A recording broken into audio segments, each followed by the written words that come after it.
You really do immeasurable harm to the faith when you pretend that the faith you pretend to hold, when you go around representing Christianity this way, when you represent Christianity as a religion that makes you weak and scared and pathetic. A few things for you and your followers to hear, Matt. First, Christianity is the faith of the weak. In 2 Corinthians 11, Paul says, if boasting is necessary, I will boast about my weakness. So in the next chapter, he adds that God told him, my grace is sufficient for you, for my power is perfected in weakness.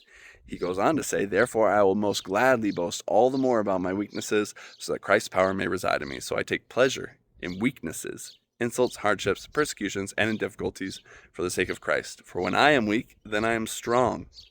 In 1 Corinthians 1, 27 through 31, Paul writes some other stuff about being weak in and of ourselves and relying on God's strength. So it sounds like you have a problem with Paul, not with me.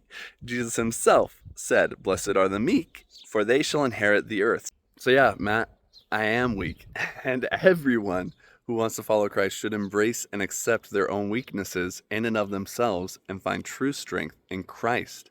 To be self-aware and cognizant of our shortcomings, Matt, is not weak. It is the Christian way. Knowing our failings and turning to God in the midst of them is precisely what Christ demands of us. Those who refuse to acknowledge our own fragility and propensity for sin and evil are in danger of never being allowed into the gates of heaven.